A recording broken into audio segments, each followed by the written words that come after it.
El gobierno se propuso establecer una política económica alternativa al modelo agroexportador de épocas anteriores, por lo que intentó un desarrollo industrial autónomo.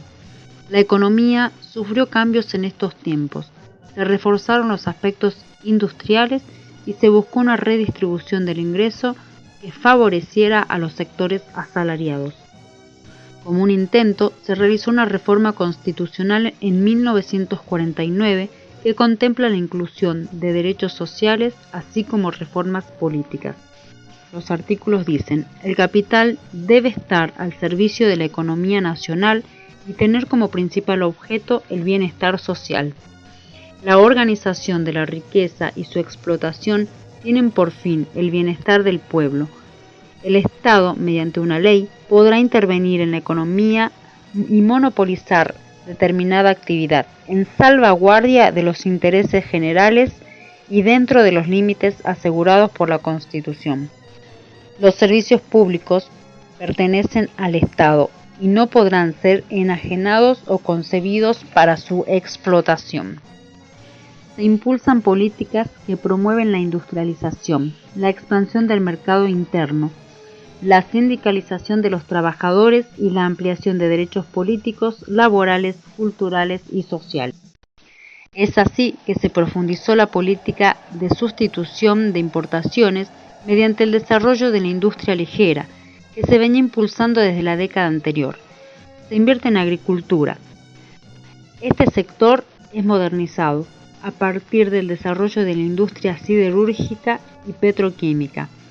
Se impulsó la tecnificación y la provisión de fertilizantes, y así se incrementa la producción y la eficiencia agropecuaria. Se nacionaliza el comercio exterior mediante la creación del IAPI, Instituto Argentino para la Promoción del Intercambio, que significaba el monopolio estatal del comercio exterior. Este le permitió al Estado obtener recursos que utilizó para redistribuir hacia la industria. En 1947 anunció el primer plan quinquenal para fortalecer las nuevas industrias creadas y comenzar con la industria pesada, la siderurgia y generación de energía eléctrica, en San Nicolás y en Jujuy. Crea la Sociedad Mixta Siderúrgica Argentina, SOMISA. La planta se inauguró recién en 1960 durante el gobierno de Frondizi y es privatizada en 1991.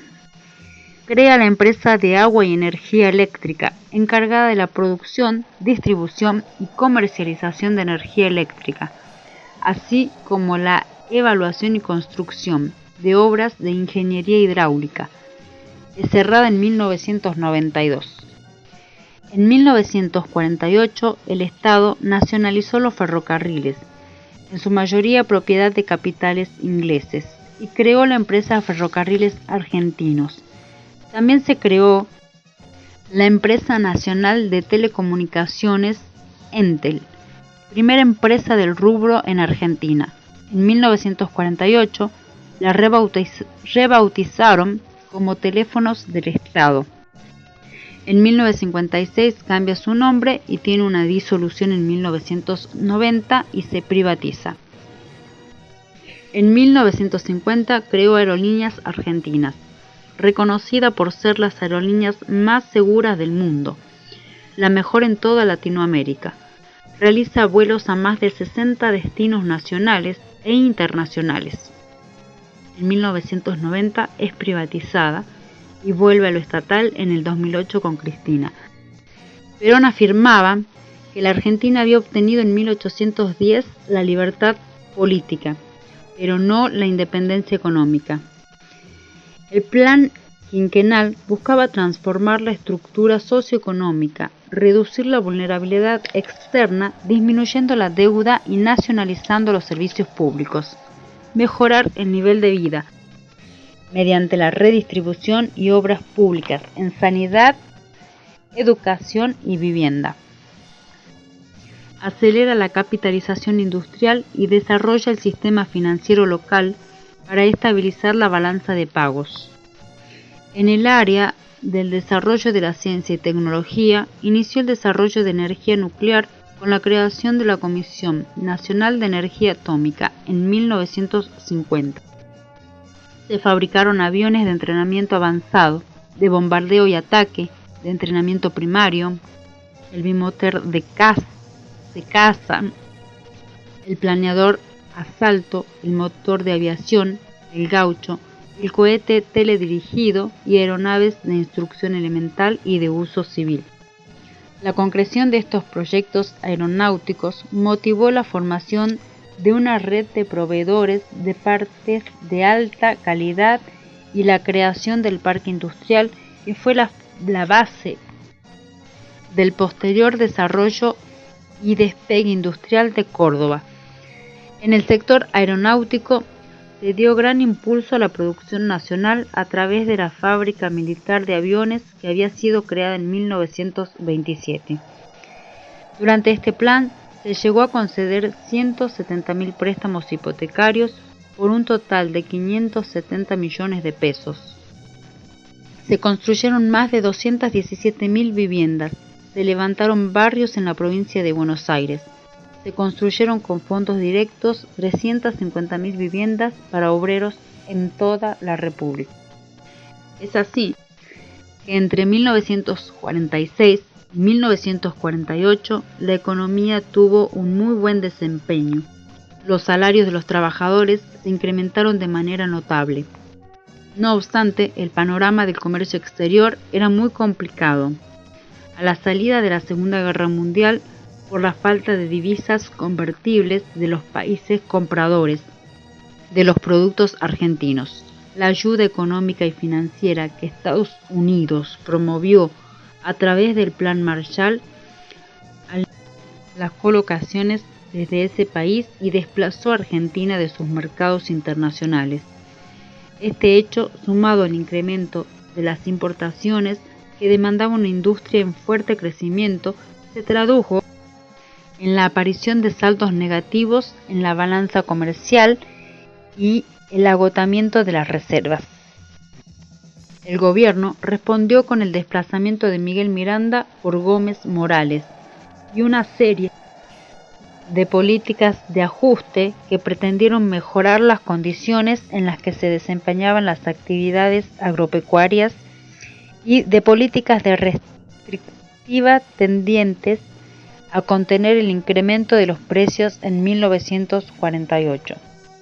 Estas medidas quedaron enmarcadas en un denominado Plan de Acción en materia económica lanzado en julio de 1949 con el objetivo de mantener la estabilidad de precios y racionalizar la estructura productiva, tratando de generar una mayor armonía entre las actividades agropecuarias. Pero las circunstancias negativas se mantuvieron en los años siguientes, más allá de una pequeña mejora determinadas por la evolución del comercio exterior y los precios internacionales, una pésima cosecha a fines del 51 y un complejo panorama del sector externo. Por otro lado, la caída del salario real desde 1949, que se debía resolver por la inflación anual que superaba el 30%, para restablecer el equilibrio de precios y salarios perdidos, el gobierno convocó a los representantes de los trabajadores y empresarios, mientras los delegados obreros reclamaban una recomposición del salario. Los industriales sostenían la necesidad de bajar los costos de producción, aumentando la productividad obrera. El gobierno lanzó un plan de estabilización en febrero de 1952 que aumentaba y congelaba los salarios por 2 años. Se profundizaron las políticas fiscales y monetarias restrictivas tendientes a contener el proceso inflacionario.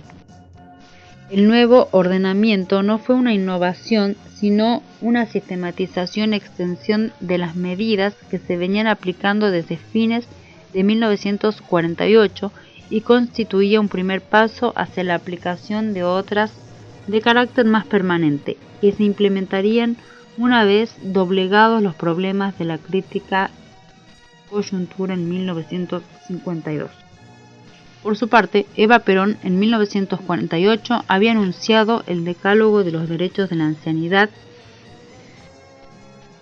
con derecho a la asistencia, vivienda, alimentación, vestido, salud física, moral, derecho al esparcimiento, trabajo, expansión, respeto. Su reconocimiento en la Asamblea de las Naciones Unidas se da recién en 1991. Anuncia la igualdad jurídica de los cónyuges y la patria potestad compartida. Esta se deroga en 1955 y se sanciona con Alfonsín en 1985. En la reforma laboral se incluyen los derechos de los trabajadores y a la niñez, también derogado en 1955. Se incluye el habeas corpus con el fin de garantizar la libertad de los ciudadanos frente a las detenciones arbitrarias por parte del Estado. Derecho de reunión, garantizar la libertad de los ciudadanos para movilizarse y manifestarse colectivamente. Prohíben las diferencias raciales. Todo esto es derogado en 1955. El decreto a huelga se sanciona recién en 1990. Se beneficia la cinematografía por la obligatoriedad de la exhibición de películas argentinas en todo el país. La prensa gráfica se favorece con la ratificación de la Ley de Estatuto del Periodista Profesional en 1946. La primera transmisión de televisión se da con la emisión de un acto político llamado Día de la Lealtad, el 17 de octubre de 1945 en Plaza de Mayo. En la prensa gráfica, el principal protagonista fue el trabajador obrero. Se dice que el gobierno nacional, ante los ataques de la prensa, decide acallar las voces, poniendo en marcha un férreo control de los medios. Compró las cadenas de radio más importantes y organizó una sociedad anónima llamada Alia, que pasó a controlar la totalidad del periodismo, menos La Nación, La Prensa y Clarín. En 1948 queda claro que el gran enemigo era la prensa y se inicia la expropiación que lo logra en abril de 1951. Luego, Perón se arrepiente de este hecho, ya que provoca una indeseable imagen del gobierno, y lo condenan desde las editoriales por la violación de la libertad de prensa. La prensa es devuelta a sus legítimos propietarios después de la caída de Perón y reaparece en 1956. Perón, al arrepentirse, sostuvo: en 1945 tenía todos los medios en contra y llegué al poder. En 1955 tenía todos a favor y me derrocaron. Eva favorece a las artes plásticas, ya que tenía una gran relación con Pirovano y Maldonado, dos artistas plásticos, lo que permite que los salones nacionales sean un espacio privilegiado. Aquí nace el arte propaganda y el arte madí, inspirados en los folletos políticos que se repartían en aquel momento.